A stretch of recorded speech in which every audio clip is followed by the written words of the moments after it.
Let's get underway and say welcome everyone to this first of our Sydney Addiction seminars for this year.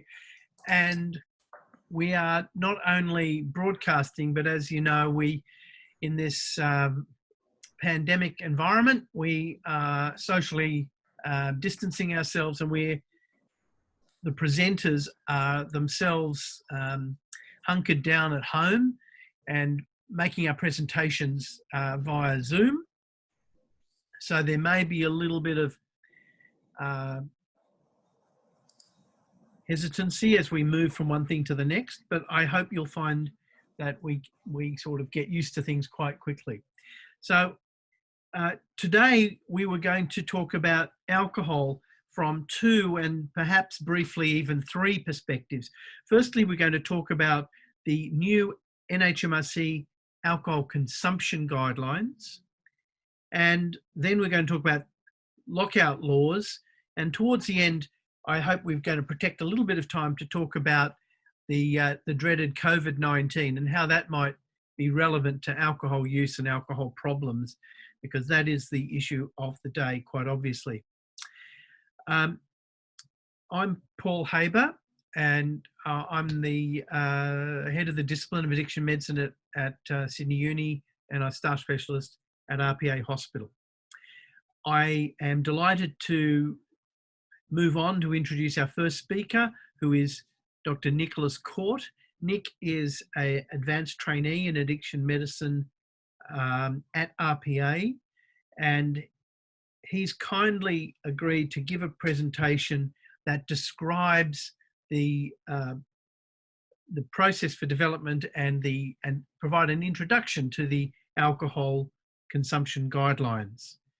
So I'll be presenting an outline of the new NHMRC draft guidelines to reduce the harm, the health risks from alcohol.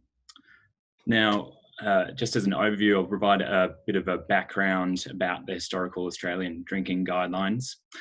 Look at the previous guidelines from 2009 specifically. A quick look at the international perspective on this matter, and I'll go through a summary of the draft guidelines for 2019 and compare that to the 2009 guidelines. So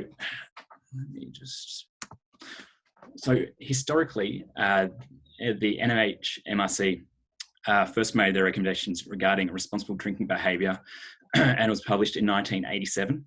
And this was published in response to a significant increase in alcohol-related diseases and social impacts.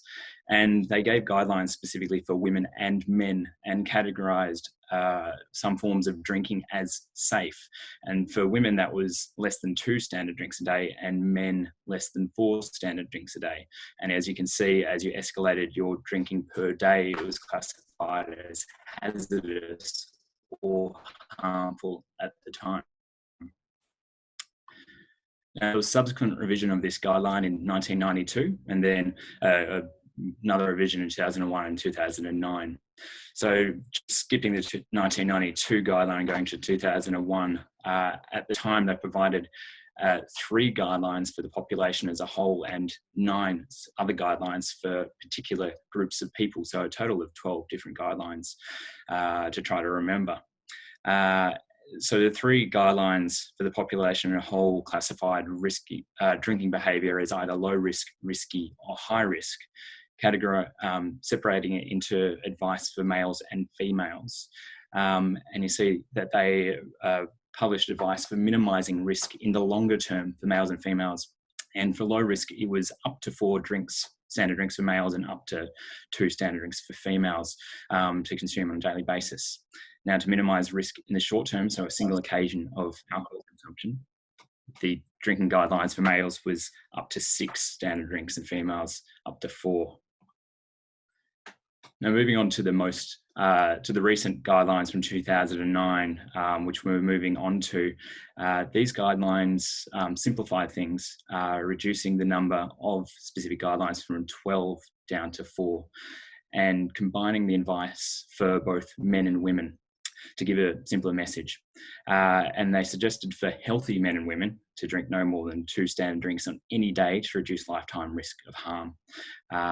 And for men and women to drink no more than 4 standard drinks on any single occasion, again, to reduce the risk of alcohol-related injury.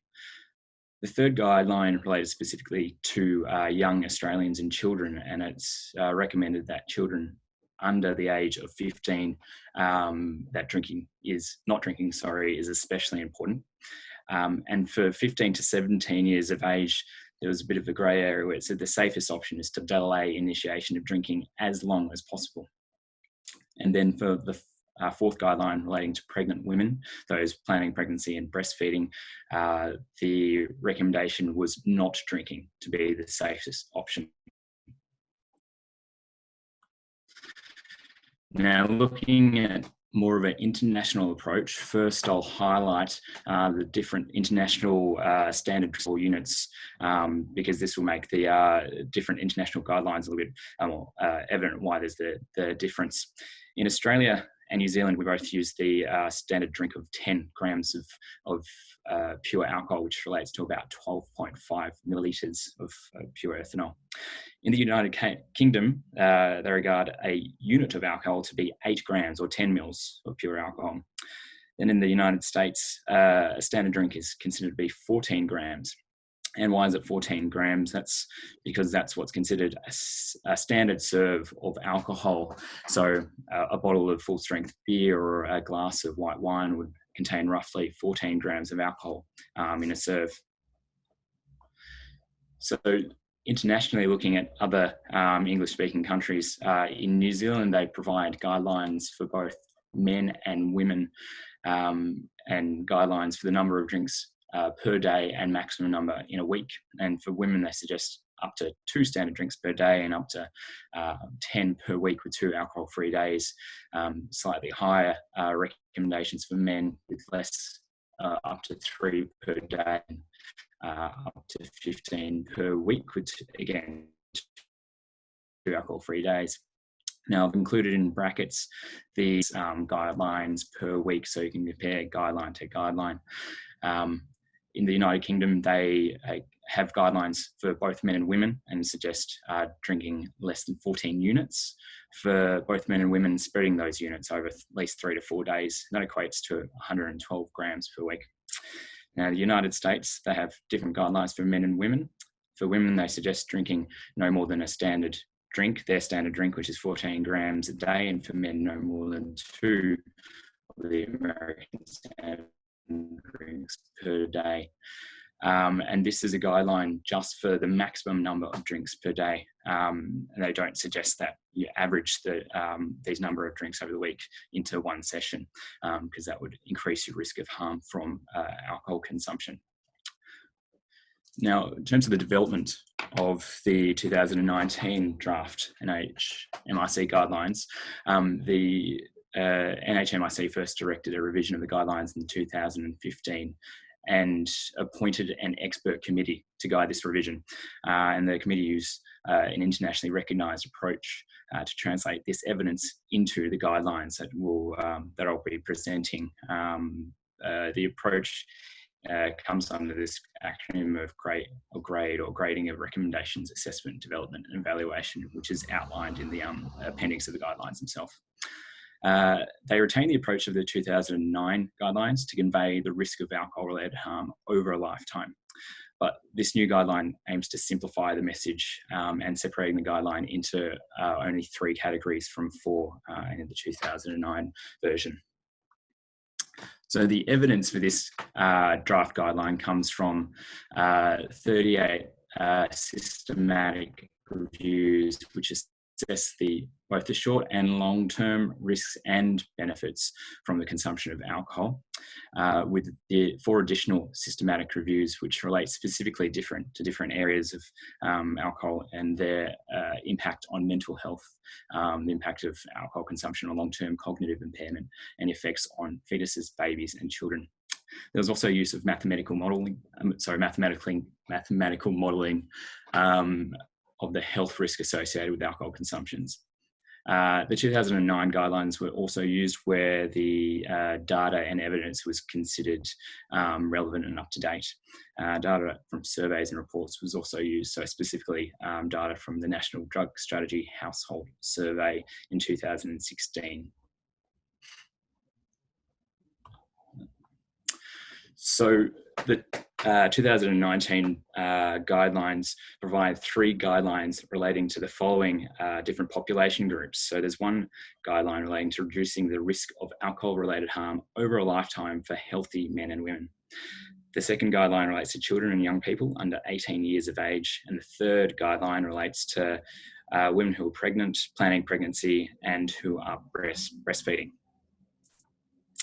So looking at specifically at guideline 1, which relates to reducing the risk of alcohol harm over.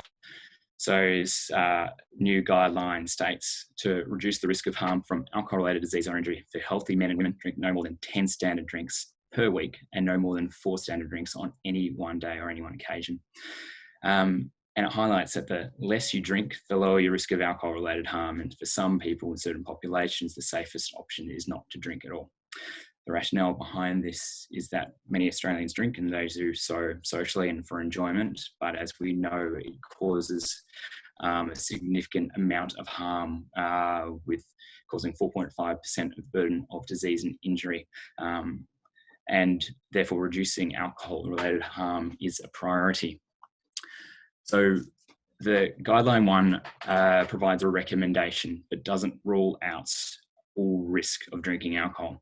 So it provides a maximum number of drinks at a particular risk threshold. So the risk threshold chosen for the guideline is the maximum amount of alcohol that an average healthy adult could consume if they were prepared to accept a 1 in 100 risk of death from alcohol-related disease or injury. Now, compared to 2009, the weekly number of standard drinks has been reduced, or the recommended number of standard drinks has been reduced from 14 to 10. The maximum number of drinks on one day remains the same at 4 or less, and there's no longer a separate guideline for outlining the amount of alcohol to consume to reduce risk of injury on a single occasion. In terms of change in evidence that has been used to develop this new guideline, there's evidence of a stronger relationship between certain cancers and low-level alcohol consumption. So talking about levels of alcohol consumption of a standard drink per day or less has been related to some forms of cancer. We also know there's stronger links between alcohol consumption and numerous cancers, and there's evidence of a dose-response association. There's also now greater uncertainty about any of the protective effect of alcohol, which is used to guide the 2009 guidelines.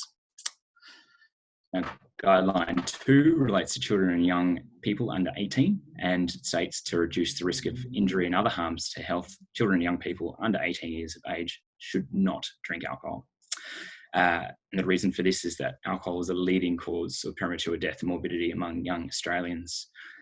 And there's quite a high number of ED presentations for injury, and it's actually the highest among 15 to 19-year-olds when alcohol is involved. So compared to the 2009 guideline,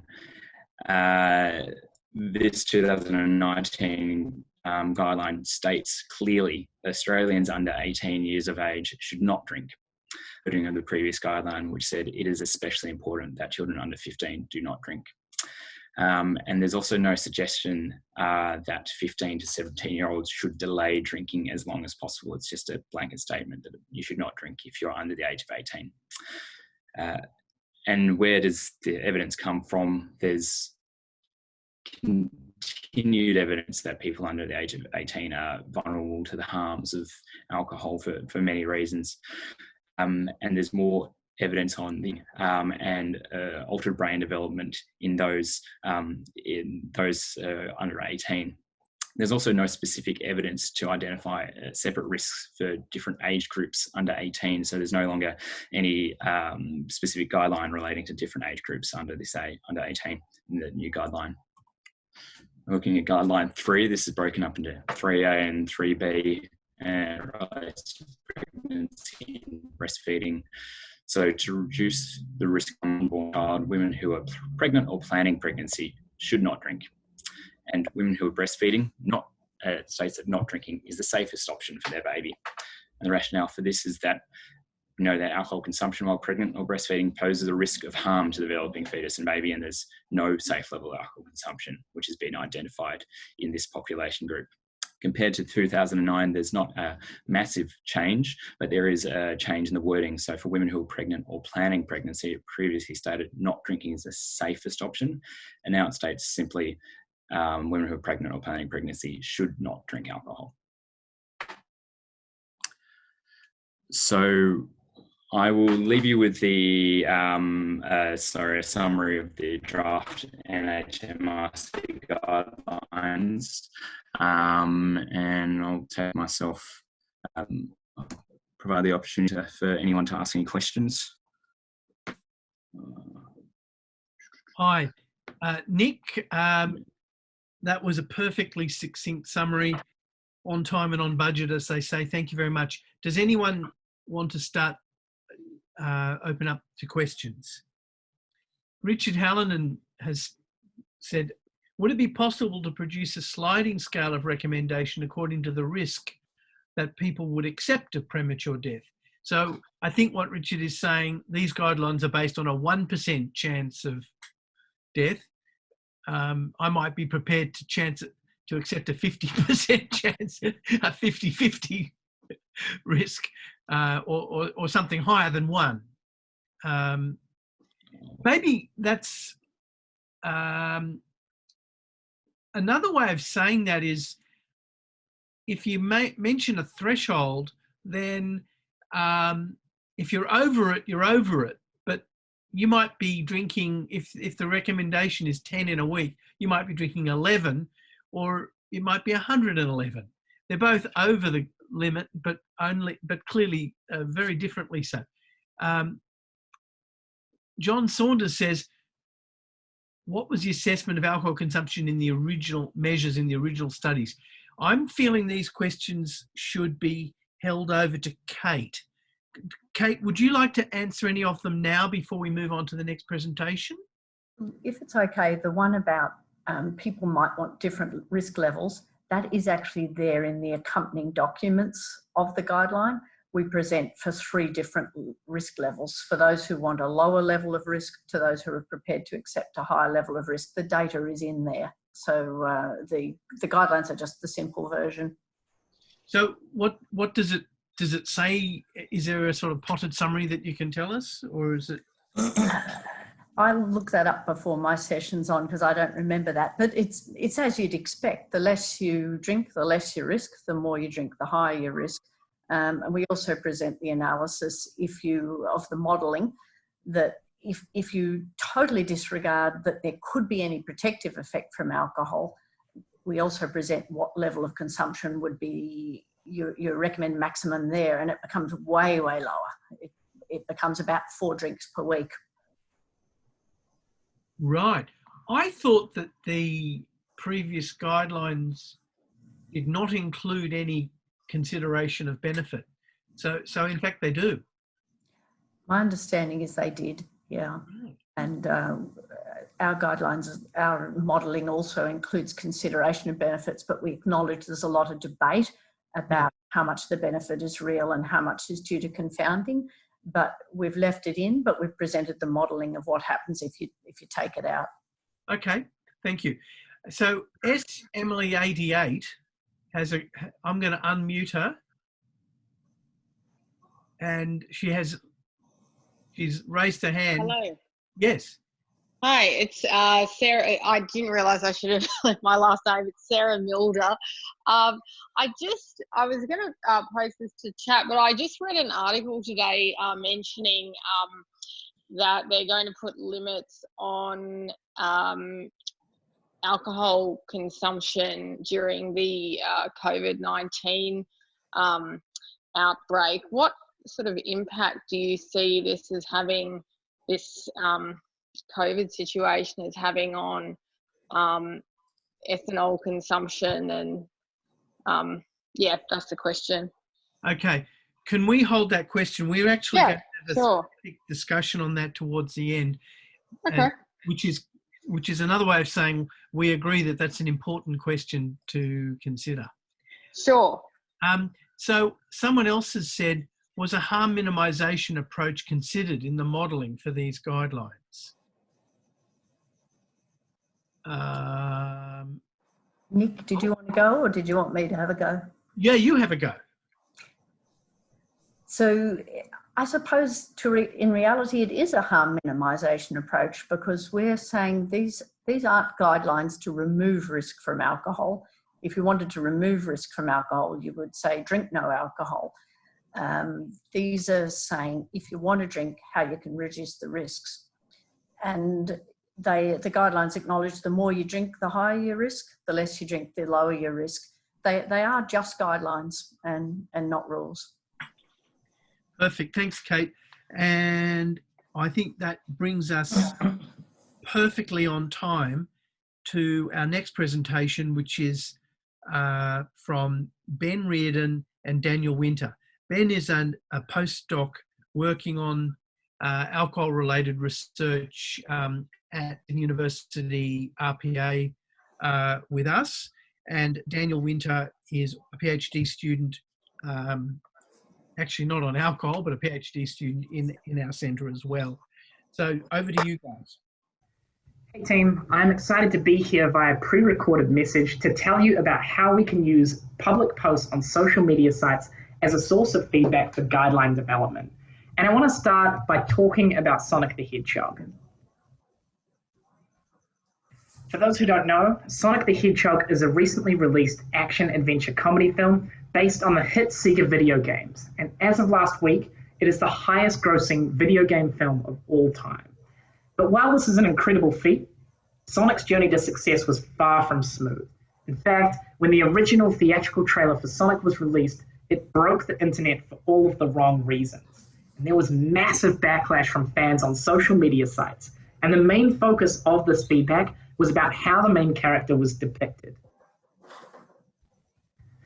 So here is the first truly creepy image of Sonic that was released. As you see, it looks like a terrifying combination of a hedgehog and a human. Now, unbelievably, this design likely went through the hands of a number of focus groups and a number of designers, but it still ended up looking like this. And diehard fans were not happy. For example, here are some Twitter posts. This will haunt my dreams. Why does Sonic have human teeth? And wow, we have only seen the trailer and Sonic is already the worst film of the year. Now, the significant amount of backlash on both Reddit and Twitter actually worked. The director and the Sonic team took this on board. They actually delayed the project by 3 months and had another crack at designing Sonic. And overall, the public were definitely stoked with how the new Sonic looked.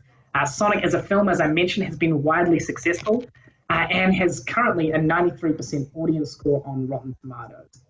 Now, you may be wondering, why have I told you about Sonic and what does this mean for guidelines? And the reason is that we think people's opinions on social media can actually be quite helpful, and this may be a strategy that we can use to supplement part of our ongoing public consultation period of guidelines. So public consultation is a really critical part of any guideline development, and it's actually now a requirement for NHMRC approved guidelines. But unfortunately, the formal process of guideline feedback may not engage members of the general public, even for topics that do directly affect them, like things like alcohol use. But they may post about it on social media. It is far easier to post these things on social media than say go through formal channels to submit feedback. And before you think, there is no way people will post that sort of thing on social media, you would be surprised. So social media sites in general are largely ubiquitous. There are 2.46 billion global users, and this has seen a massive increase in the past 10 years. And in 2010, it was only at 1 billion. Now, two of the most popular sites for these type of posts, for people to post about their opinions, are both Reddit and Twitter. And on both of these sites, people can make public comments that can be viewed by everyone, and more importantly, they can be viewed and collected by researchers. We had a number of aims for this project. The first thing we wanted to look at is really how have these new alcohol guidelines been discussed by people on social media? And we wanted to collect a number of public posts to analyze that. And we had some specific aims. Firstly, we wanted to identify which recommendations the public were talking about or were interested in. Secondly, we wanted to identify specific feedback mentioned in these posts. And then thirdly, we wanted to see if we could identify any misinterpretations of these guidelines. So we used R to interact with both Reddit and Twitter's application programming interface to collect as many public posts as we possibly could that mentioned things like alcohol guidelines, Australian guidelines, booze guidelines, consumption guidelines, draft guidelines, etc. We had a massive list of terms and we aimed to scrape as many as we possibly could. We then went about aiming to analyze some of these results. And the first step was to actually remove any non-guideline posts. And there were a number of these. Here is an example of a tweet that we would remove from Pikachu Speaks. Trump's new immigration guidelines make me want to drink significant amounts of alcohol. And the reason we would have picked that post up is because it mentions both guidelines and alcohol in the same tweet, but obviously not pertinent to the current project. Next, we wanted to look at which guideline a post was actually referencing. So there are obviously 3 of these recommendations. So we wanted to identify which post was pertaining to each guideline. So here's an example from Bluey Healer. New NHMRC guidelines recommend no alcohol for under 18s. Better pull my head in before Christmas, hashtag underage. So obviously that comment pertains to the second guideline or the young adult drinking guideline. We wanted to look at whether a post actually provided feedback that could be used as part of this public consultation process. So here's an example of a post that actually does include some feedback from Baby Shark. No amount of alcohol is safe. The new NHMRC guidelines are far too relaxed. And then finally, we wanted to look at posts that maybe included some misinterpretation of a guideline. And there were a number of these. So here's an example of a post that has misinterpreted or misrepresented the guidelines from Clark Kent. We can drink more per week, ! New NHMRC guidelines increase the amount of alcohol we can drink. Hashtag Superman. Thanks for that, Ben. So Ben, my colleague who couldn't be here live tonight, has given us a bit of a background already on the project and discussed the methods broadly and sort of given a few examples as to what the tweets may look like. So I will now go through exactly what we did find on social media about the draft NHMRC consumption guidelines, which we ran during the formal consultation period, which was from the 16th of December 2019 to the 24th of Feb of 2020. So from about 8,000 plus Twitter tweets and Reddit posts, we managed to find 545 tweets and 283 Reddit posts that were relevant to the guidelines and the consultation period. Almost unexpected, but most of the posts were put on social media only just after the guidelines consultation period had commenced, which was probably about the first 3 to 4 days following the 16th of December. So just very briefly here, you can see a graph of the relevant posts per day in terms of the Twitter tweets and the Reddit posts. As discussed on the previous slide, most were done within a few days after the guidelines period had started. And in terms of Reddit, there were really no discussions thereafter. But for Twitter, you did sort of find a little bit of chatter here and there every now and then. So a big question we get asked is, well, who was posting these sort of comments? It's a good question, actually. Unfortunately for Reddit, we are unable to tell sort of who the person was. It is an anonymous social media site.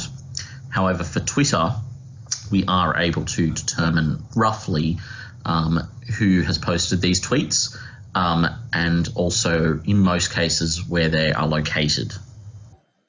And this is just a summary of information on who we found were tweeting generally. So we did decide to split this into different sections. So we have general public, health-related organisations or individuals, media-related organisations or individuals, and of course alcohol industry-related individuals or individuals. And there were also miscellaneous tweeters who we just couldn't really categorise. So as you can see, general public, health-related and media-related, for the total tweets, took the cake for largest amounts of tweets. In terms of tweeters, so that was if there was an individual account that tweeted multiple times, we only accounted for their first tweet. Once again, you see that the general public has the most. And when it came to the actual tweeters providing feedback, so that is the Twitter account, only when it actually provided feedback, not just a general comment, that increased up to 50% of our pool in terms of the general public, and the other numbers you can see there as well. And in terms of where the posts did come from, so just to remind you, for Reddit, we can't determine this because it's anonymous, but for Twitter, we found that 65% of tweets were originated from within Australia, 25 were from outside of Australia, and there were about 10% that were not disclosed to us. And that's because with Twitter, you still can actually mask your own location if you wish. So what was posted by these accounts, I guess, is the next big question. So as you can see on our attrition table here, we did decide to split the posts into different categories based on whether they did talk about each guideline recommendation. And we also did have a section for sort of general or non-specific post chat about the guidelines. You can see here guideline 1, the drinking for adults guideline recommendation, had most of the chatter along with sort of the general non-specific posts. Guidelines 2 and 3, so that's the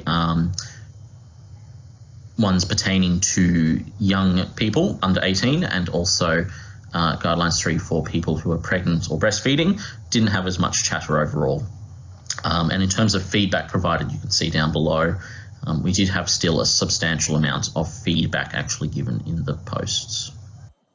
So the 4 themes that we identified were sort of as follows. The first one was chatter about how alcohol is not really safe, and so that people should not be drinking alcohol, or less is better sort of stance. Second one was that the guidelines were too restrictive and that generally they should have been higher, or as the original guidelines. The third theme was that people sort of said the guidelines that are presented here in draft are fine as they are and they're robust. And the fourth theme that we identified was that the actual timeline of the consultation period was perhaps not so good, and we'll go into that in a few later slides. So in terms of the first theme, no alcohol is safe or less is better, I don't really want to read through each of these verbatim, but you can sort of see that people are generally saying that, well, you know, alcohol is linked to cancer and other health problems, and either that there is no safe dose, I suppose, or less is better in some regards. So the second theme was that the guidelines were generally too restrictive, and perhaps that they should have stuck with the previous recommendations from 2009. We did have some people sort of saying how the evidence in these new guidelines are rubbish, and linking the tolerance of risk to cars, as you can see in the second one. And in this third instance that we gave, someone commented how, in their opinion, alcohol did save their life, and that they sort of advocate for moderate drinking, perhaps.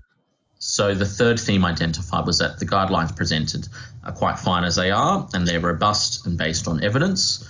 Won't read through these again, but you can sort of see that people also did think that the guidelines presented were actually an improvement on the previous ones, and that they were appropriate for this time.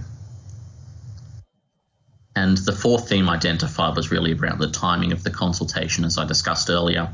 So many of you may have noticed that the consultation period was released just before Christmas, and there was some backlash to this online, people saying that, you know, this is the real war on Christmas, and, you know, why did they have to do this just before Christmas to, you know, spoil our holidays, so to speak. So that's the themes that we identified from the feedback. But one thing we also did identify was misinterpretations of the guidelines, and I'll just go through those very briefly now. So unfortunately, we did identify about 16% of tweets and 12.5% of Reddit posts that, in our opinion, were misinterpretation of the guidelines, and in some cases could also even be considered as misinformation. And so here are some of the big misinterpretations I just wanted to highlight. The first one was people saying that the guidelines have gone up, which was oddly enough posted by several news organisations a few times. Similarly, there were sort of propositions of alternative amounts to what the guidelines actually did say, oddly enough. The big one, which is the third one, is that people were sort of dividing the guideline recommendation of 10 drinks per week, divide that by 7, and you come up with 1.4 alcoholic drinks per day. And so as you can see, whilst the guidelines didn't recommend that, people were sort of taking the interpretation further. So I guess the next big question while I start summing up is, well, why on earth does this matter at all? So in terms of the misinterpreted tweets relating to the guidelines, we did find that overall these were written to over 850,000 followers alone. And interestingly, some of these misinterpretations, a fair amount actually, had actually come from news organisations, not so much from individuals. Perhaps not as surprising as you would think. And a very interesting point is that there was a single tweet alone that had reached 500,000 followers on its own, and that was providing misinformation about the guidelines itself. So just to briefly summarise up, overall this project was pretty cool in our opinion, and we did identify a large amount of feedback, mostly around guidelines 1, of course, along with the general guideline discussion. This sort of system is actually kind of cool because we can actually identify misinterpretations of guideline recommendations, which could be useful for organisations to then figure out, well, how can we get the message across on what we're actually talking about? Or perhaps the guideline may be inappropriate, not making a commentary on either. It's just potentially what this could be used for. And so, you know, it really is a valuable tool for developers of guidelines. And to be honest, perhaps other public health concepts to monitor responses of different individuals. So just very briefly, if you do want to contact us, that's Ben's and my own email address. We're happy to hear from you, particularly if you want to find out a bit more about how we did this. Similarly, I would like to thank Carolyn Day, Paul Haber and Kirsten Morley, who are our co-authors on this project. Thank you. And if there are any questions or discussions, please feel free to ask. Thank you. I'm not hearing any questions at the minute, but while we do that, I thought it might be a great opportunity to invite Kate to make some comments about the guidelines. Just by way of a brief introduction of someone who probably doesn't need much introduction, Kate Conigrave is a senior staff specialist at RPA and a professor of medicine and public health at the University of Sydney. A long-standing research interest in alcohol and other drug and alcohol-related issues, but of particular relevance to all of this. She actually chaired the NHMRC committee that developed the guidelines that we're talking about tonight. So we're very lucky to have her with us. Always feel lucky to have Kate with me, but over to you, Kate, to make a few comments. Thanks very much, Paul. And thank you, Nick, for an excellent summary, and Ben, Dan and Paul and team for that very interesting analysis. Maybe I'll just start with some general comments about the guidelines first and say it's a surprisingly challenging task. There's a massive literature out there, and even just restricting yourself to starting with systematic reviews rather than going to every single original paper, it was a huge amount of work, and NHMRC needs to be commended for their fantastic job in coordinating it all and pulling it together.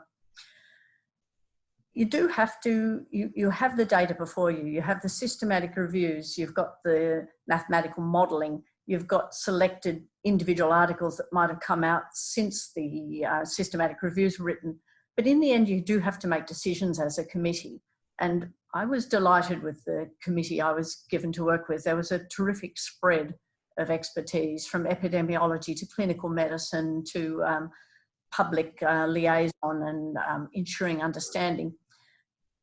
One of the goals, of course, is to end up with guidelines that are easy to understand, that are based on evidence, and that actually can be used.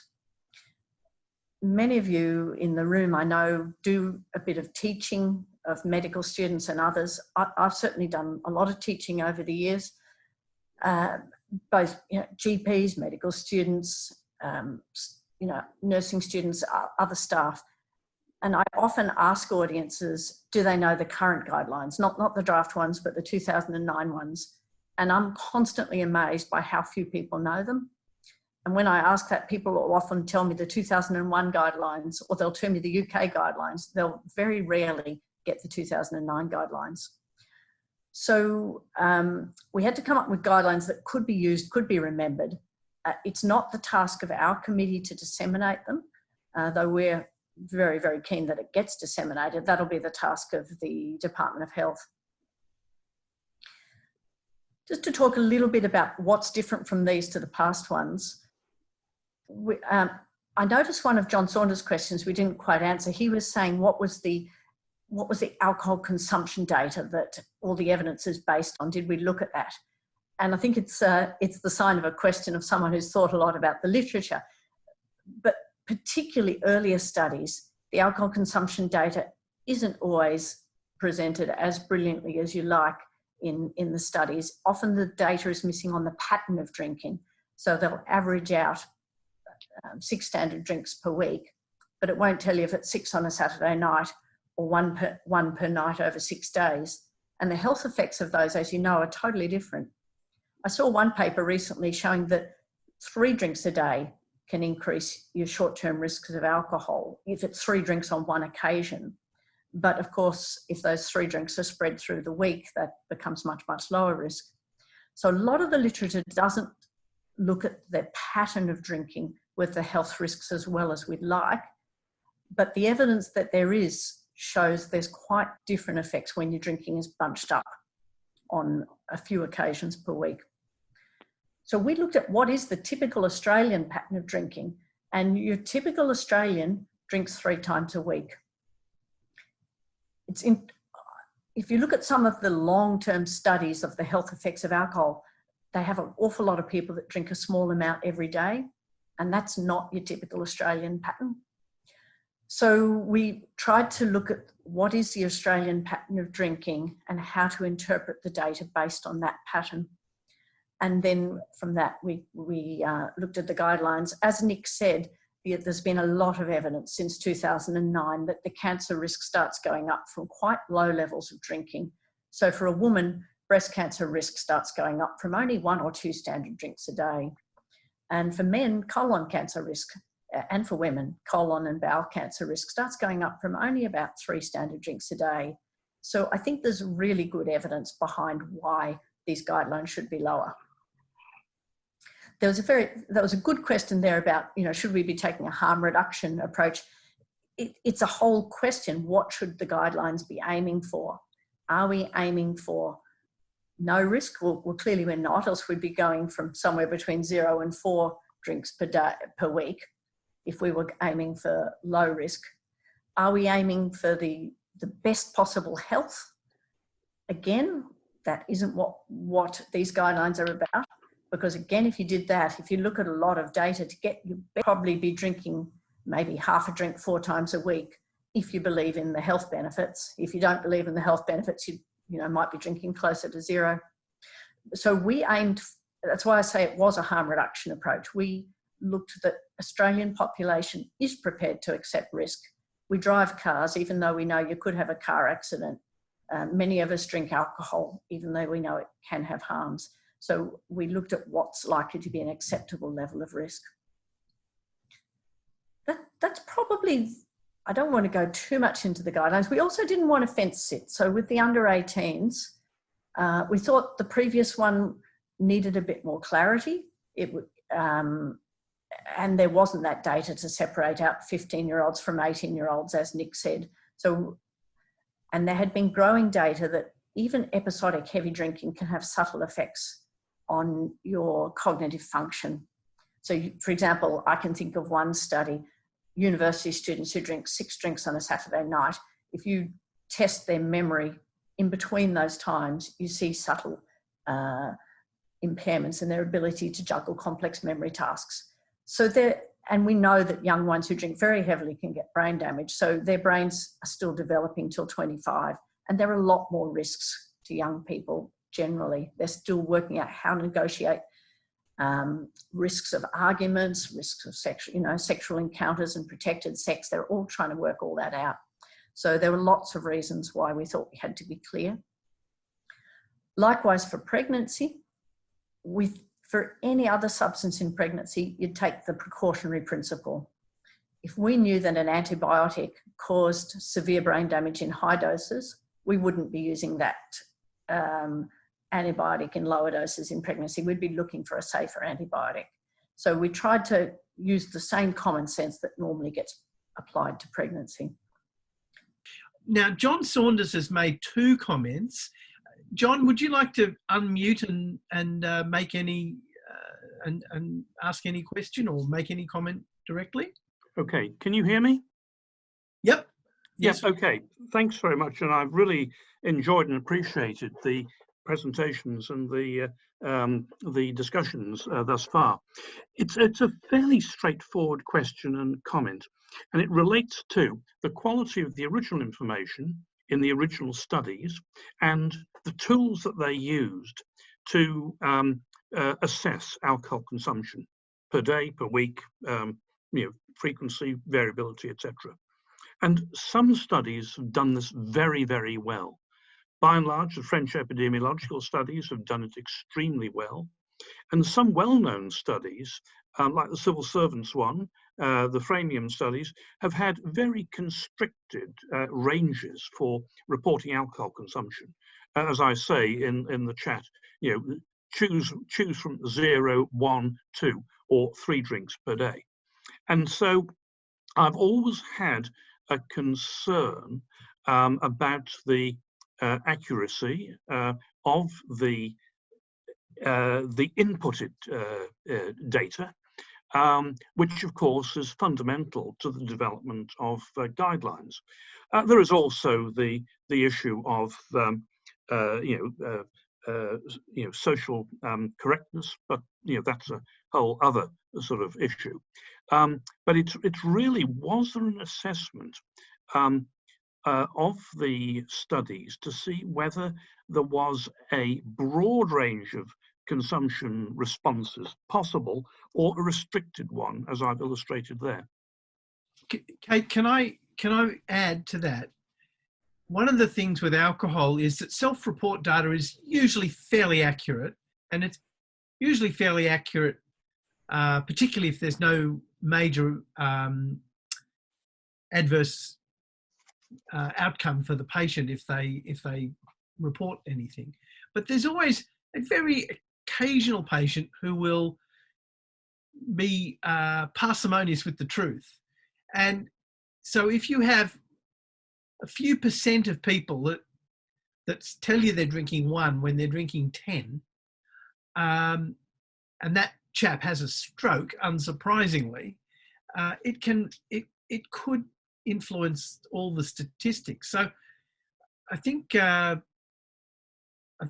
John's point, plus the potential for people to occasionally mislead the researchers, are issues to be considered. Yeah, excellent points all. I think, as John says, the quality of the data varies. And of course, as you all know, that's a lot of the debate around the potential health benefits. A lot of the early studies included amongst the non-drinkers, they included ex-drinkers, who of course have a totally different health profile because some of them have stopped drinking because of health problems or because of alcohol problems. There are lots of other issues other than what John and Paul have reported too. For example, in my teaching, I often use a case, which is a real patient that I saw who reported three standard drinks a day. When I asked him what he drank out of, he showed me a 1 litre black sports bottle and he filled that with wine and he had 3 of those a day. And he wasn't lying, that was a drink for him. And so the concept of a standard drink, or the ability to mathematically transform what they drink into standard drinks, I think it's a rash assumption that everyone can do that. The other thing I became aware of, as John knows, for my postdoctoral year, I did a year at Harvard School of Public Health, playing with the data of the health professionals follow-up study, which was an incredible privilege. 60,000 people followed every 2 years over 12 years. But when you look at the spread of alcohol consumption, there just aren't any heavy drinkers. They're all health professionals who've been able to respond every 2 years to a survey. A lot of the clients we see clinically, they're not the sort of people that keep responding to health surveys every few years. So the study samples are truncated. They don't include the heavy drinkers in most of the samples. And it's quite, I find it actually quite distressing when you look at some of the evidence, because the things we're seeing every day in the hospital aren't always showing up in the evidence. So it's a bit like, you know, randomized controlled trials of parachutes don't exist, and, you know, alcoholics don't fill in surveys about the health effects of alcohol reliably for years and years. So Kip says if people are underreporting their drinking, the relative risks are in fact biased upwards. So that's right. If people are underreporting, the relative risks are biased upwards, which means the risks of drinking, let us just say, 12 drinks a week, is biased upwards.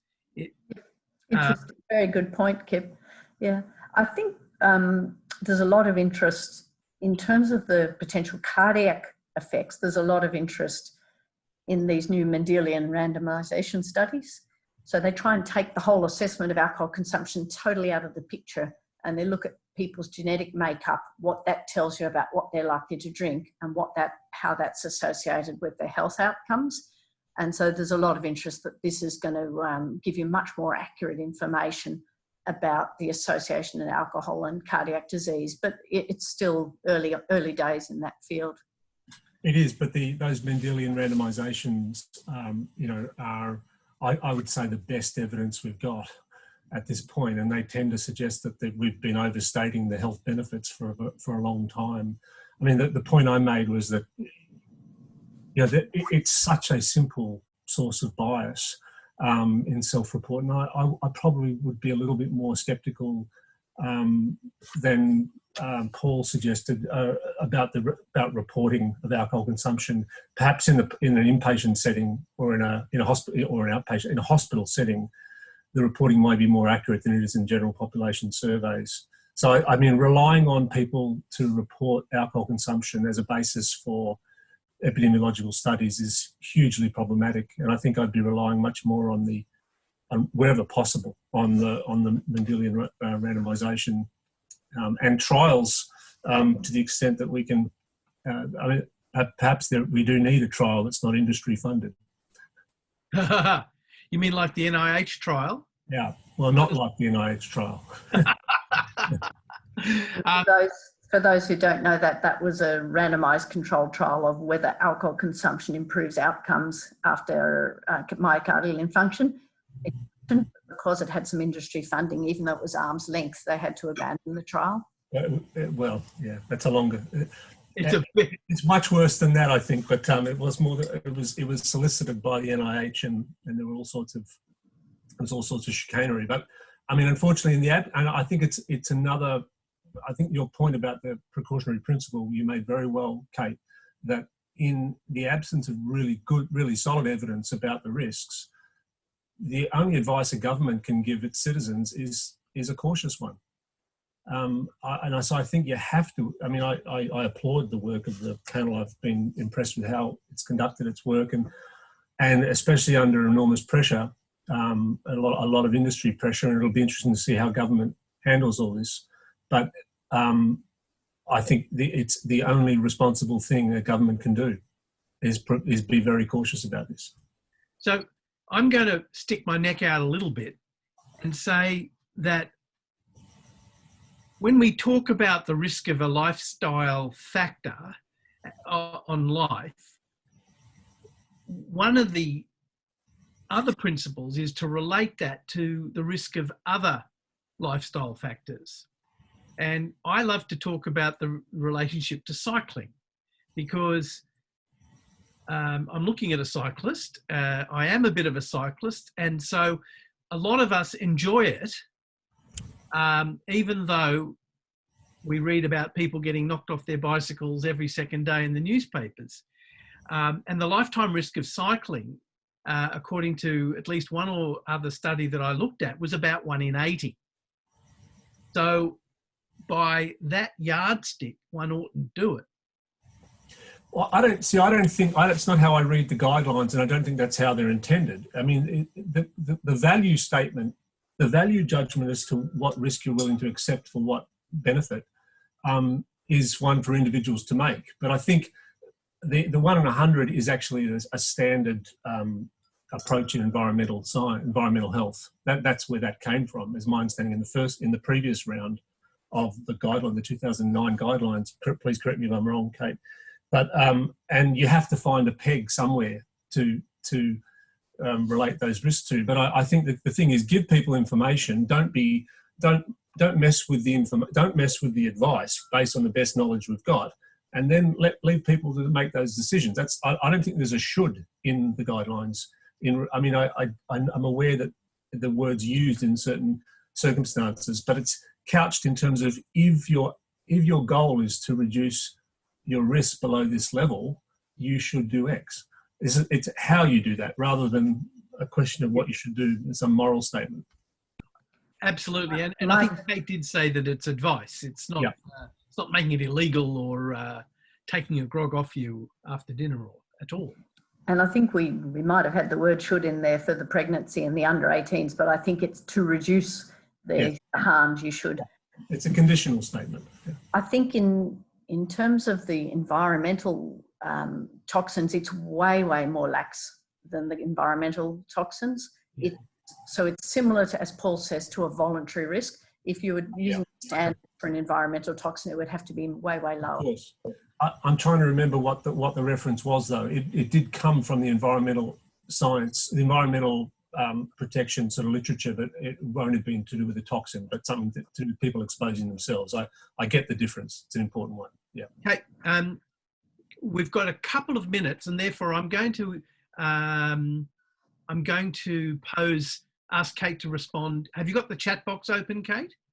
Yes. Would you like to comment on the last two questions about minimum legal age for drinking, and well, just that one, and then the one underneath it, if you can see it. Okay, so the one on minimum age, it says what's our opinion on the minimum age for drinking between Australia and USA, and obviously it's 18 in Australia and 21 in USA. We didn't look at that in these guidelines because ours were very much a health. Ours were on health. How much should you drink, if you want to reduce the risk to your health? And we didn't want to get it tied up in what should be the laws about who should be allowed to drink. We wanted to be guidance on that. So I think one could get lost on that a bit. I have seen, though, while I was looking at the literature, I have seen a lot of studies that in countries when the guideline got raised to 21, you did get an awful lot of reduction of harms. And when it got lowered to 18, you got more harms. But that's totally outside this guideline. Absolutely. And the last question before we move to our next speaker is, can we separate the impact of consumption to the individual versus the impact on the health or welfare of others, whether they're in the health system or not, if I can generalise that slightly? That's a big question because, obviously drinking affects an individual's health and it can affect the health of the people around them, the mental health or the physical health, and it has quite a very large cost on the health system and on the economy generally. I personally don't think we've got time to look into that properly, but again, just to say that ours really just was looking at on how people could make informed decisions about their health. We weren't taking into account the social impacts and we weren't taking into account the economic impacts. Just to finish off, I think for me it'll be really interesting to see how the federal government communicates the guidelines. I personally love the way the French government communicated their guidelines, which incidentally are very similar to ours, despite all the talk about the French paradox. And the French have communicated theirs through some terrific YouTube videos and things. And the way they've communicated is no more than 2 drinks a day, no more than 2 glasses a day, and not every day. So I think the challenge now is how you take the facts and get it to a beautiful, clear public communication. Absolutely, Kate. One of the interesting things about alcohol is that it's fairly simple. It's a small molecule, and about 80% of people drink it. But it's actually, the effects on everyone are very, very complicated, and it's hard to reduce it down to a simple piece of advice. I want to thank you very much for your beautiful contributions, and to now stick to time and to welcome our next presenter, from whom we've already had a little introduction, but Kypri is our next speaker. Kip is a professor in the School of Public Health at the University of Newcastle, and has also extraordinary expertise in alcohol research and a long-standing track record of research in this area. And I'm just now going to put myself on mute and hand over to Kip. Thank you, Paul. I'm delighted to see 2 names up on the Zoom. 2 of the people who I looked up to a great deal, and one of them, John Saunders, was one of my supervisors for PhD. So thank you, Kate, for an excellent presentation, and Paul for the invitation to come and to speak. I'm hoping my slides are visible to everyone, and I'm just noting a bit of a change in the title, which will make some sense in a moment, and they're referring to alcohol restrictions or trading hour restrictions rather than lockouts, for reasons that you'll see in a moment. So I'm just going to give you an overview of the state of knowledge when I started looking at this about 10 years ago, before some changes occurred in Australia, and then go through some recent Australasian alcohol policy experiments. I've got the term natural experiments in brackets there because they're often called natural experiments, and certainly there's a really important methodological literature, quite a bit of it from the 20th century in the US, the mid-20th century, with Donald Campbell and others, and more recently in the UK, I think has sort of picked up the baton and is doing some outstanding work within the NHS on using natural experiments as a means of developing policy-relevant evidence. My trouble with the term natural experiments is it implies something. That conditions that rarely exist. I would say COVID-19 is a kind of natural experiment, and that you might look at the effects, and we'll talk about that afterwards. But alcohol policy changes are anything but natural, and so I tend to use the term policy experiments. So the first was in Newcastle in 2008, and then Sydney, New Zealand, Queensland, and finally we've got one that's just started in January this year. I'm just going to plug a couple of papers because the lead author, Smriti Nepal, a student I've worked with for 4 years, her PhD is currently being examined. And in fact, she's employed as a postdoc at Sydney University at the moment. An excellent systematic review published in January in Journal of Studies in Alcohol and Drugs. So I'm not going to go through the findings of that, but certainly the presentation is informed by that knowledge. And secondly, a systematic review on lockouts. Now, I'm distinguishing lockouts from trading hour restrictions because lockouts are, unfortunately, the whole program, the whole intervention has been discussed, badged as lockouts. And that's how it's been discussed in the media. And a lot of people, even quite close to the whole process, refer to them as lockouts. And in fact, lockouts are only part of the total package of restrictions, and in fact they appear to be an ineffective part. At least this systematic review suggested that there wasn't good evidence to support them, not so much that there was evidence to show they were ineffective, but just not enough strong research to be able to demonstrate that. And that's largely because the way lockouts are implemented makes it difficult to determine their effects independently of those of other interventions. But there are also good reasons to think that lockouts are problematic in so much as they allow people to remain in premises drinking and until the prescribed time, And they may increase people's inclination to remain for longer, given that they're not sure what they're going to do upon leaving a premises. They definitely can't get in anywhere else. So you can imagine some concerns that might lead you to remain in a place where you might have gone home earlier otherwise. We don't know, but the evidence certainly is not strong to support them.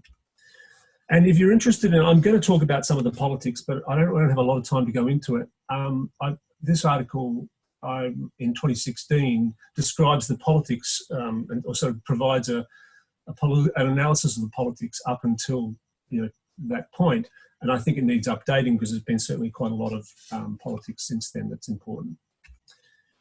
So the state of knowledge about a decade ago was that trading hours were important. Or at least that was the statement of our knowledge. That's as per the sort of main text on alcohol policy interventions by Tom Baber and others, alcohol no ordinary commodity. There were just 2 short paragraphs on the evidence to that point. There are a few more in the 2010 revised edition, which is the current edition. It's about to be a new edition, but really not that much given the received wisdom on trading hours. Now, the evidence to 2009 mostly relates to extensions because that's what was going on in the period of the last few decades. We've seen a gradual from the 1970s, really in the post-war years, a gradual liberalisation of alcohol markets globally. And so just have a look at this one in Perth. Professor Tanya Chikritzis at the National Drug Research Institute and Tim Stockwell did a series of studies based on changes from 12 midnight to 1 a.m. in the 1990s in Perth. Now that looks very tame, even in Sydney, in anywhere in the eastern seaboard in the mid-90s, even in the mid-90s, I should say. That was pretty early by New South Wales standards. The rest of the evidence to that point concerned unusual conditions. Border crossings between the US and Canada and the US and Mexico. So particular towns that were twinned with towns near the borders of Tijuana and San Diego, where San Diego in California has a drinking age of 21, and in Tijuana you could buy alcohol from age 18. So people were crossing the border to drink, and then so that was studied. And there was Halls Creek in remote settings in Australia, and they're very important. It's a very important population, but the findings of those studies are not particularly relevant to the urban policymaker in the 2010s. A systematic review of that evidence in 2009 identified 14 controlled studies that met some methodological criteria from those 5 countries, concluded that the balance of reliable evidence suggests that extended late night trading hours lead to increased consumption and related harms. Another review conducted around the same time separated the studies into 2 groups of those examining changes of 2 or more hours and those examining changes of less than 2 hours. Now, with regard to the larger changes, now that's actually they are quite large changes. 2 hours in trading hours, is more than the kind of change we normally see. But they concluded that there was sufficient evidence to conclude that increasing hours of sale by 2 or more hours increases alcohol-related harm. In relation to the studies of changes of less than 2 hours, they concluded that the evidence was insufficient to determine whether increasing hours of sale by less than 2 hours increases excessive alcohol consumption and related harm. So note that that's not evidence of no effect, but just insufficient evidence. So that's what we were faced with when what started to happen in Australia was occurring in 2008. So Newcastle is 150 kilometres north of Sydney. A lot of people don't realise how where it is really, and the greater Newcastle area has a population of around 500,000. This came about because the police and community made independent complaints to the state government about high levels of crime and disorder from pubs in the CBD, Central Business District of Newcastle. Now, the Liquor Administration Board, which ceased to exist not long after this decision, making this decision, forced 14 pubs to close earlier. So that is at 3 a.m. with a 1 a.m. lockout. Now, I've got one-way door there because that's a more sensible term that they use in New Zealand. And I should say that the lockouts and one-way doors are a uniquely Australasian phenomenon. Where previously premises had been opening until 5 a.m. And this took effect in March 2008. Now, these are the areas in the CBD of Newcastle. I hope you can see the pointer, but this is Newcastle Beach here, and there's a stretch of King Street and Hunter Street where there are a number of premises. Now, extraordinarily, to the west of the CBD, just a few kilometres away, is Hamilton, an area with similar late trading pubs, a smaller area, but it was left entirely alone by the restrictions that were put in place. So when this was brought to my attention, my eyes widened as for the possibility that, you know, we might be able to make some fairly good inferences about the effects of the changes in the CBD. So these are the two areas that we studied based on postcode assaults recorded in the postcode areas, which is how the Bureau of Crime Statistics and Research records the data. And you'll note that the circled pubs, those are the 14 that were subject to the restriction according to the Liquor Administration Board decision. The ones that are not circled did not have late trading permits, so their hours didn't change.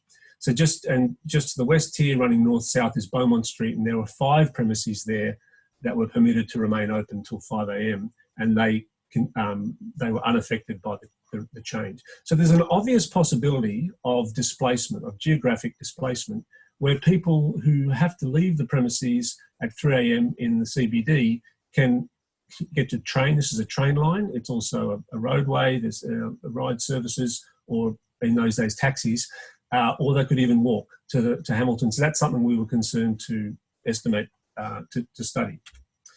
These are the data. I'm not going to spend a lot of time on each of these studies because they're all accessible, and you know, the technical detail is, you know, presented at length there. This shows the change, the 3 monthly incidents of assault, the quarterly incidents of assault going back to 2001, so we could establish a trend, a stable trend before the restriction took effect in 2008. And you'll see that there's quite a big difference between Newcastle and Hamilton, the control location, in terms of the number of assaults occurring per quarter, around 100 per quarter in Newcastle in the CBD before the restriction versus around 23 per quarter in Hamilton. And that reflects the difference in size and the number of premises, the difference in size of the areas and the number of premises.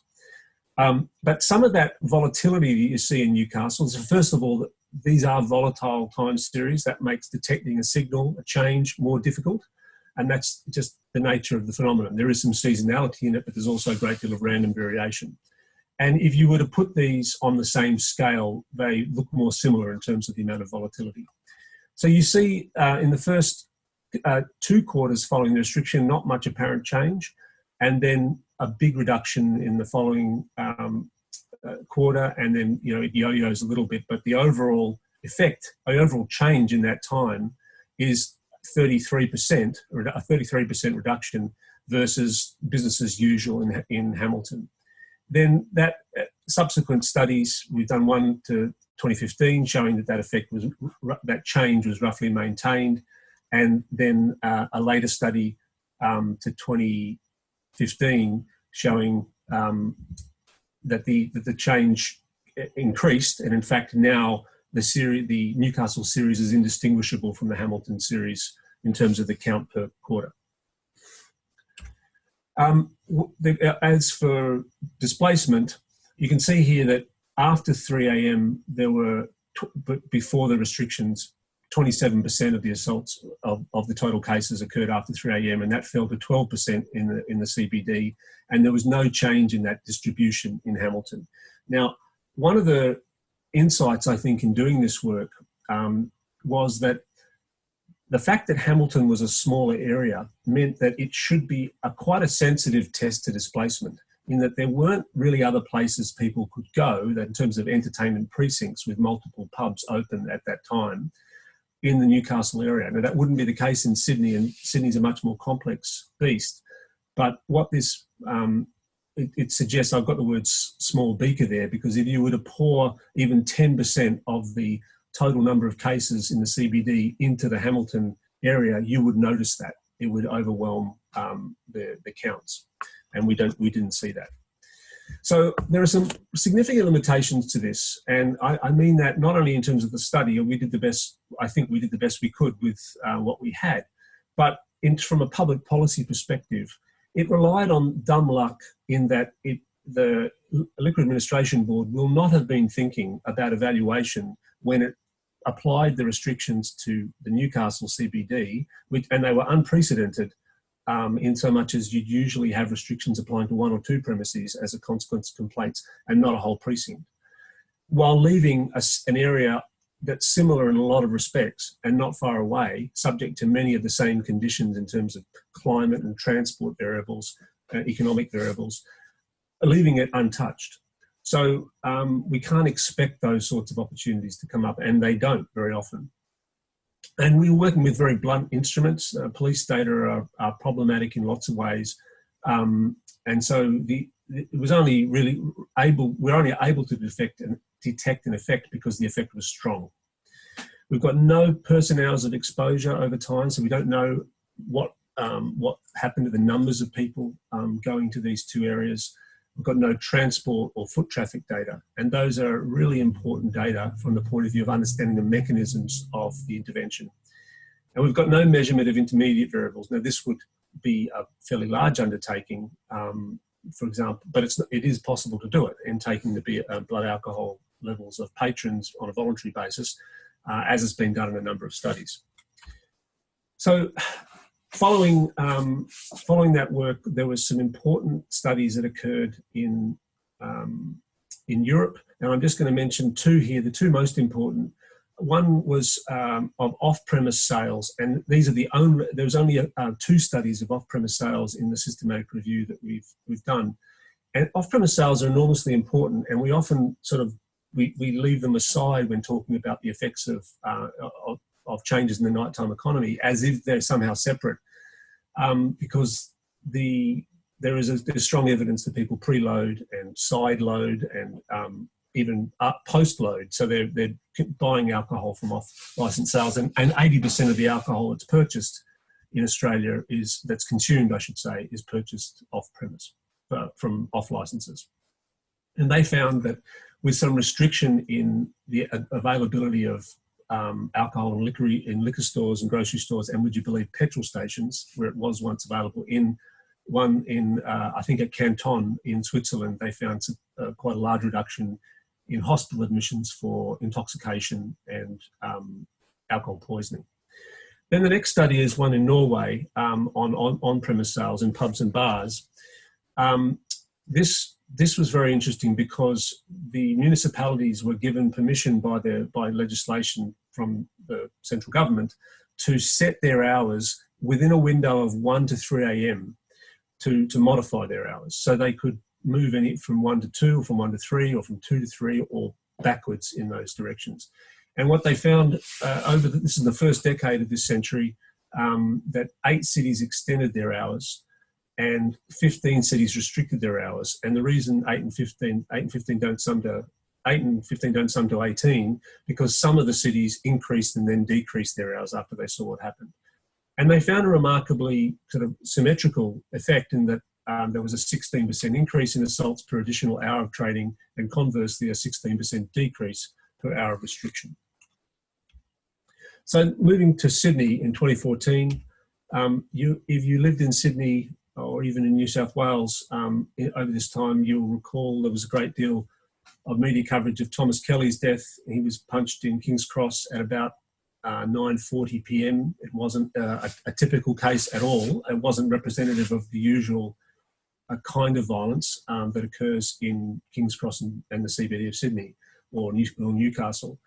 There were other serious non-fatal incidents in the period that followed, and this was really in the public consciousness fairly continuously over this time from the point of Thomas Kelly's death and even before then.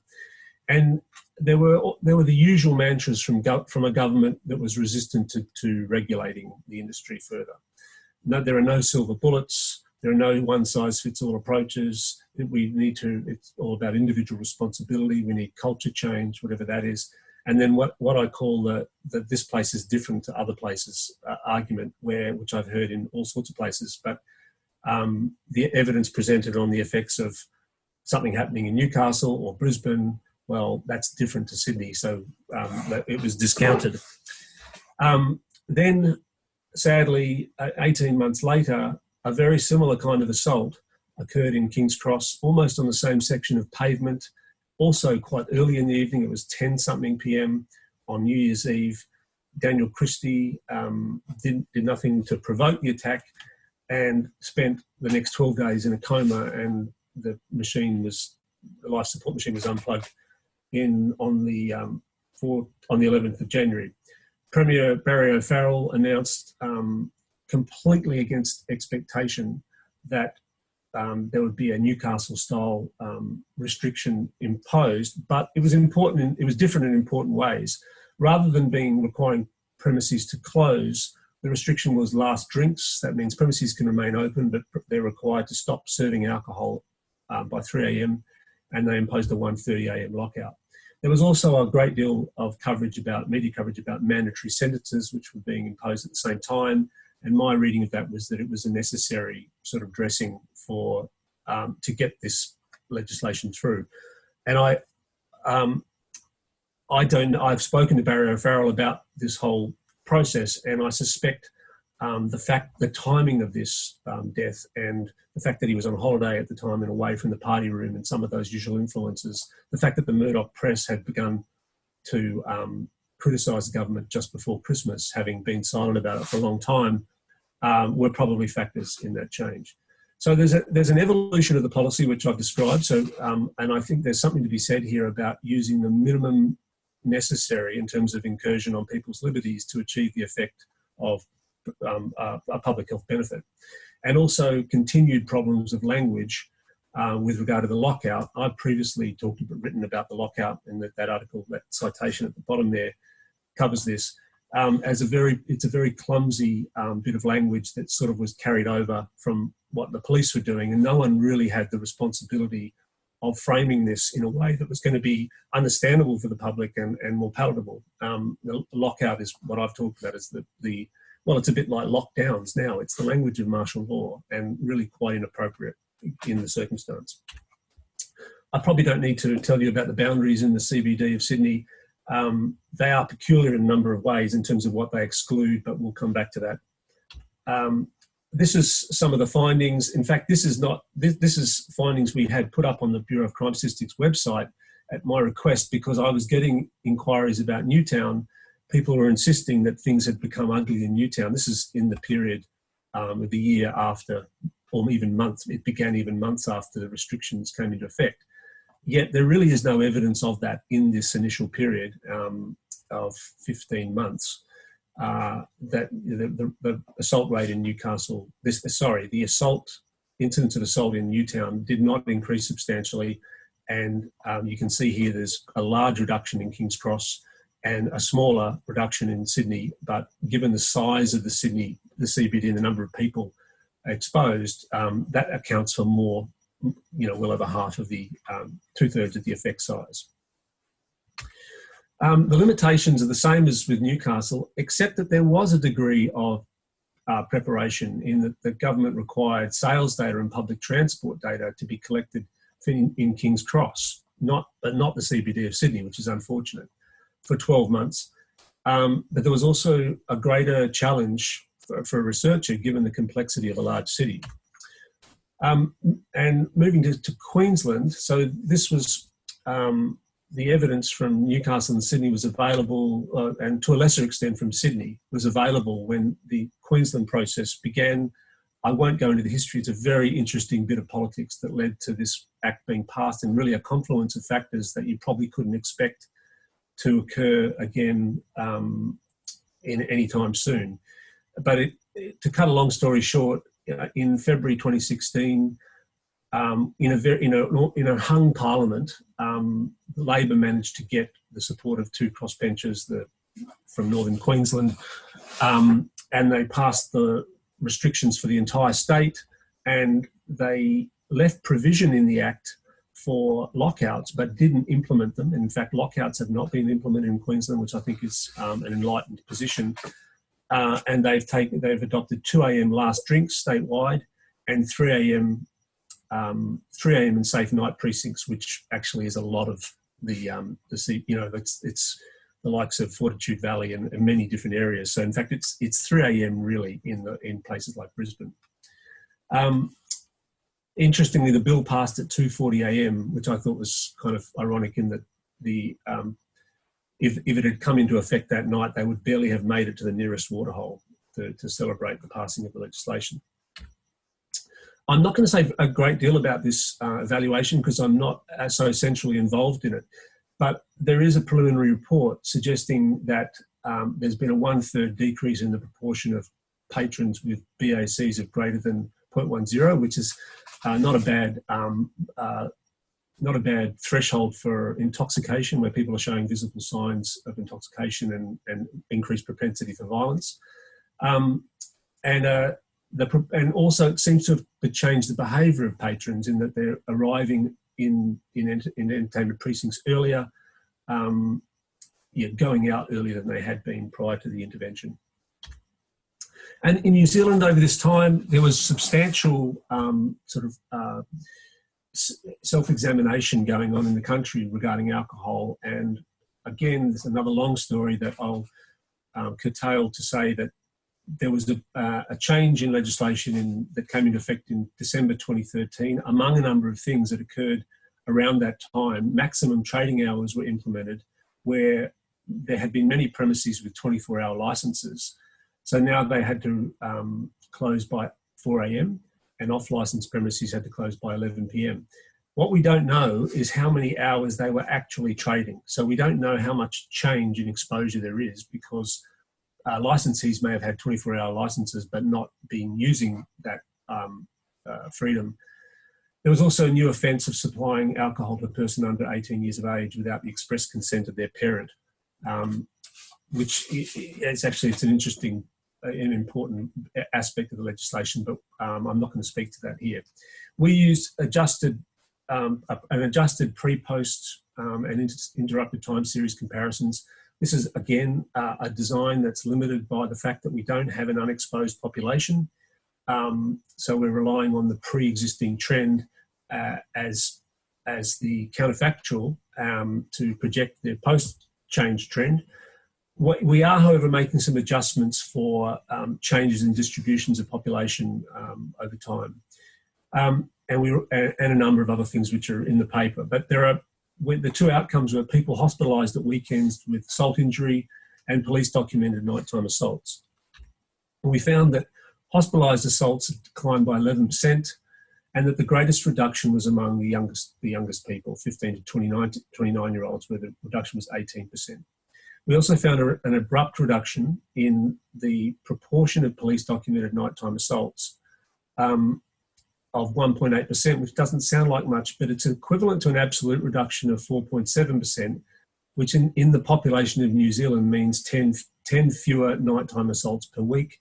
And I imagine if you were to cost those, that would be a substantial saving. Now, coming back to Sydney, this is a close-up of the area involved, and I've got it colour-coded. I'm a little bit colourblind, so I've gone for sort of shades here. And essentially, this central area is the CBD precinct as defined in the law. This darkest area is King's Cross, and the area that's lighter around them are the adjacent areas, which I'm going to refer to in relation to displacement. Now, an obvious possibility, we didn't see evidence of displacement in the earlier slide I showed you. There wasn't displacement to Newtown, there wasn't displacement to the neighbouring areas, but it took time to occur, it would seem.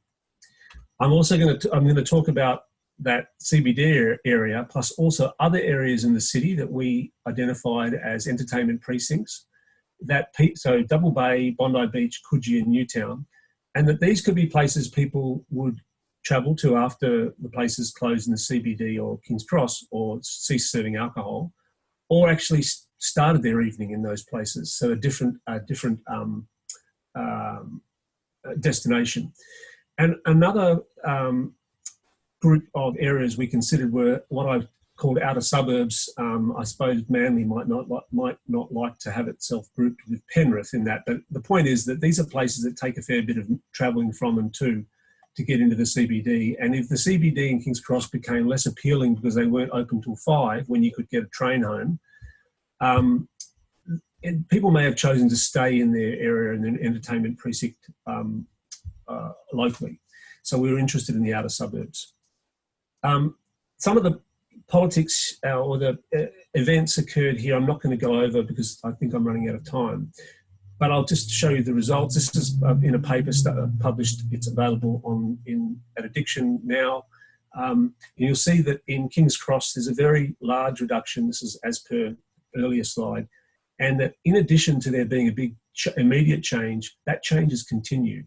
And my hypothesis about this, or our hypothesis about this, and Michael Livingston is the co-author from Centre for Alcohol Policy Research at La Trobe, our hypothesis is that there were significant changes in the property market in King's Cross, Potts Point, Elizabeth Bay, as a consequence of the restrictions.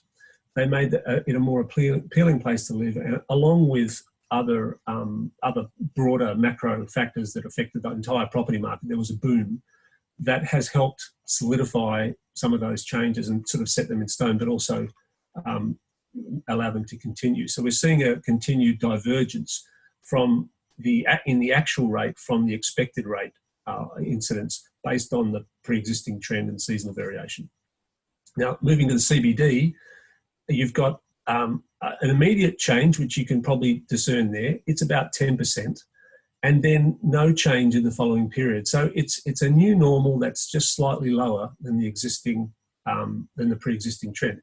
Now, it's not trivial because it's a large area. So even a relatively small proportional change can be an important absolute change in the number of people with assault injury or going through a judicial process. But now let's have a look at the adjacent areas. Oops. We see that there does appear to be some evidence of people changing where they were drinking into, or at least being assaulted or committing assault into adjacent areas, and that the divergence of those two lines is evidence of that, where the actual rate is higher than the predicted rate in the periods, and increasingly so.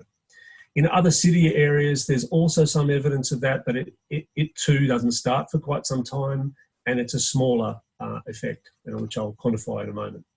And in the outer suburbs, we really find no evidence of a difference. Now, I've forgotten to say that all of these analyses are adjusted for the trend in the rest of New South Wales. That is the rest of in assault, the rest of New South Wales excluding the Sydney CBD, the whole Sydney metropolitan area.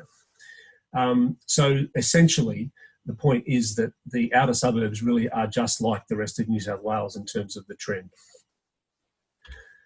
So here are the net effect estimates: 18% immediate reduction in King's Cross, 10% in Sydney. There's evidence of a continuing slope change in King's Cross, and that amounts to a proportional change of over 50%, 673 assaults over 5 years, 11 per month in King's Cross. In the CBD, you get the immediate effect, no continuing change, and the overall proportional change is 8%, or 474 assaults over the 5 years, or 8 per month. 8 per month.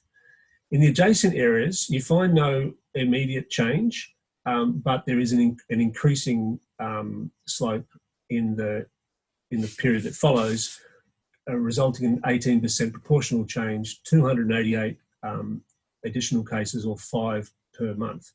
In other city areas, now you'll notice I'm not distinguishing between effects that are, in quotes, statistically significant, because the approach I'm taking is an estimation approach, and you'll see interpreting the effect estimates rather than the confidence intervals. But you should certainly be having a look at the confidence intervals to see that there's a non-significant increase in the old parlance in the other city areas that corresponds to a 10% proportional change and 129 additional cases, 2 per month. In the outer suburbs, again, there was no evidence of a stark effect there, but we still take those estimates into account in the total estimate of 627 fewer assaults, or 10 per month.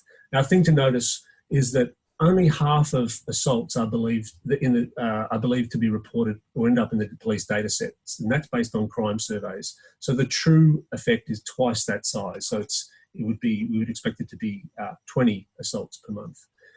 Now, I've talked about the comparative versus absolute changes, slope changes in the King's Cross that are ongoing, slope changes in adjacent areas that are ongoing. So what that means is that we're likely to see continued reductions in King's Cross, and we would have been likely to see, I should say, before the decision of the government, and continued increases in adjacent areas if those trends, if things were left as they were. So we've now got a new experiment, another change in the hours. It's a complicated one in so much as it's the lockouts that have been eliminated, but there's been no movement in the trading hours, and there are a lot of other provisions that I won't go into now, and I have to actually study them more carefully myself. But suffice to say, the answer to this first question is, these first two questions is no. No, there's been no provision, despite a great deal of urging, for measures that would permit us to learn about the effect of these changes. No requisition and collection of critical data, and that's going to make interpreting what's happened harder going forward. And I would just remind people that we are relying on doing things retrospectively, because it's very hard to put to a grant funding agency with a 9-month or 12-month lead time a proposal to do something, to do a study of something that may not happen, and you often don't know until quite close to the time. So I'll leave it at that. Thank you for your attention, and I'll... Thank you very much, Kip. Beautiful presentation. And I love the subliminal projection of the University of Newcastle background. Makes me want to go and work there now. So the screen was flashing in some sort of strange way, but the slides came through very well. Now, I don't know if anyone would like to ask any specific questions, but maybe one or two. Does anyone have any questions about this? John Saunders has asked, what information is there about community views on the legislative change? Are these things supported? So there's been quite a lot of survey data at various times conducted, for example, surveys done by the Foundation for Alcohol Research Education, opinion polling. And am I still sharing my screen? Because I'm... No. Okay, thank you. And so the answer is, it's pretty clear looking at the media and social media, and I think John is probably alluding to this, based on some conversations we've had, that there's been a big swell of opposition develop, and through Keep Sydney Open and other campaigns. It started very soon after the restrictions came into effect, and that built and built. And yes, there was some public health messaging, but there was nothing very coherent in that regard.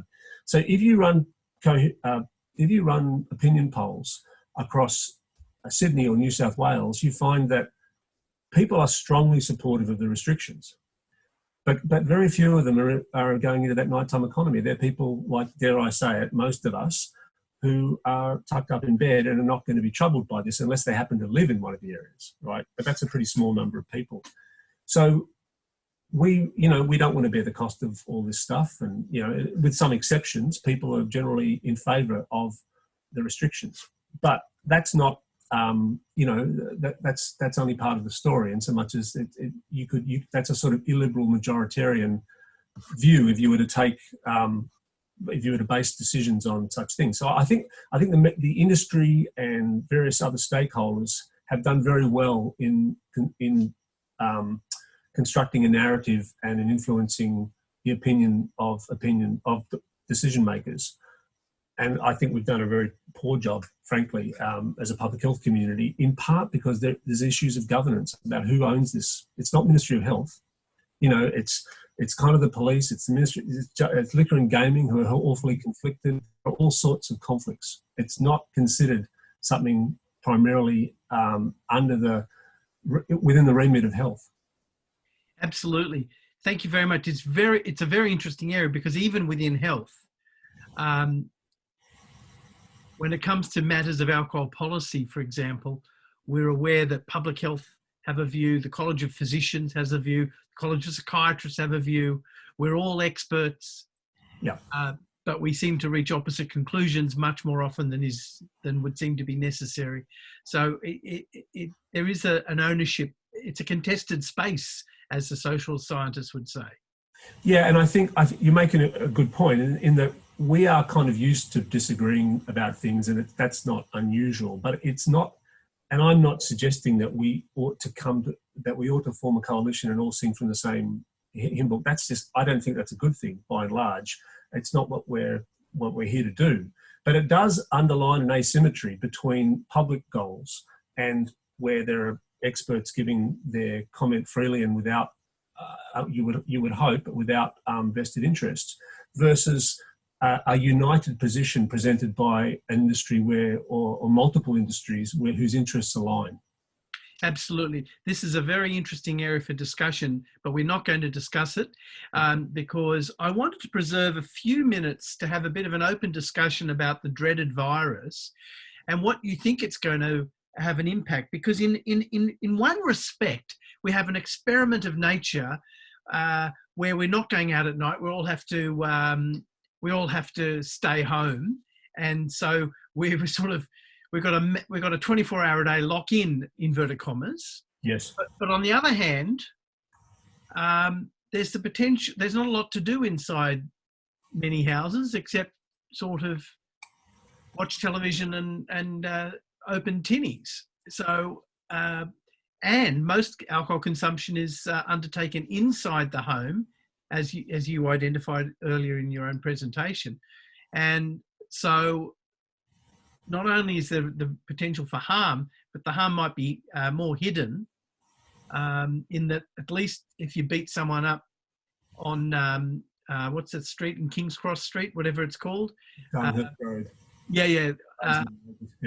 You've got a fair chance of being caught.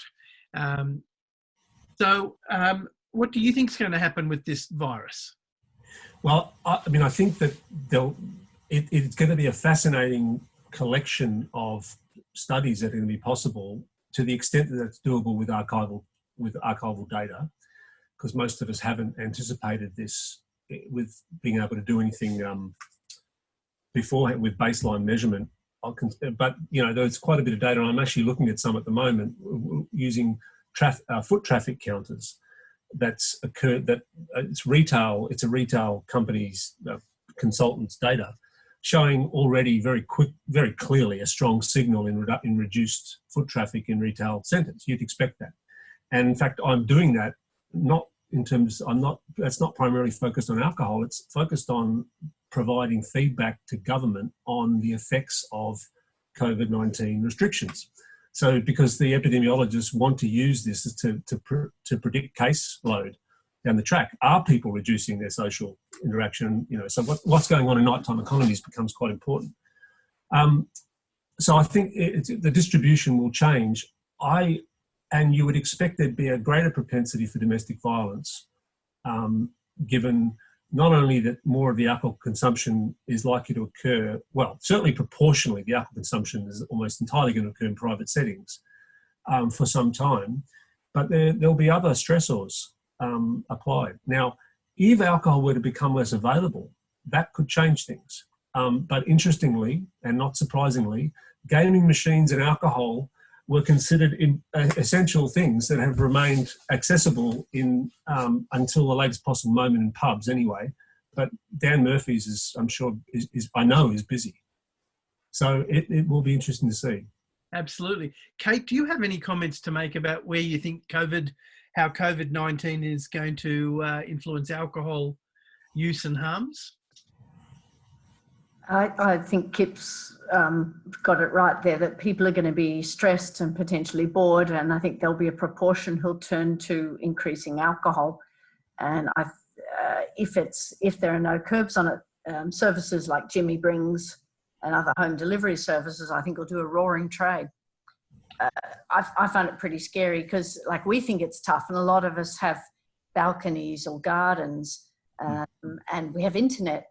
A lot of our clients, and my clients certainly, can't even afford a mobile phone or credit on their mobile phone. So it's going to be very tough.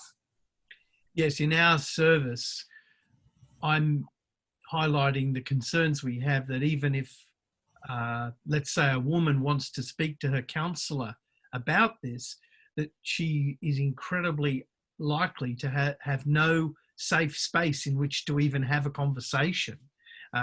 That the person that she's afraid of is in the same room or the next room, and she won't be able to talk to anyone about it. So I fear this, and I know that in this morning's paper, the Minister for Health is talking about concerns about both suicide and mental health harms coming out of this isolation, and there's undisclosed plans to improve mental health services, but no comment about alcohol, which to me is, whilst it shouldn't be singled out for resourcing, it should be, I think, included in any package because of the incredibly likely risks.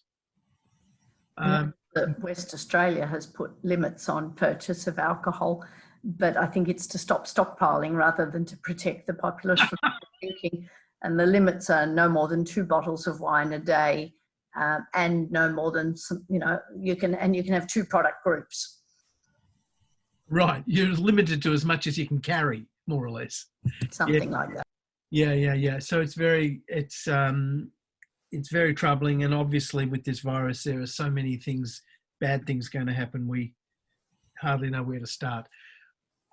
Look, I think it's time to say goodnight to you all. I want to finish the session on time. I really want to thank, of course, my speakers for doing a beautiful job, Nick Kortt, Kate Conigrave, and Kypri. I'd like to thank the audience for their active engagement, and I'd like to thank all of you for, I can tell you that nearly everybody who signed in, I've got the numbers on my screen, nearly everyone who signed in is still actively signed on, and I think that's fantastic, and it signals to me that although that there is an appetite for continuing education in this field, even at 7, 8 and 9 o'clock at night. We should thank Daniel and Ben too for that very interesting presentation. Thanks, Kate, for reminding me. And all of the presentations tonight really lend themselves for further research and study, potentially amongst themselves or in their pursuing their own directions. So thank you everyone for a beautiful and interesting evening, and good night. Thank you, Paul. Thanks. Good night all. Stay safe.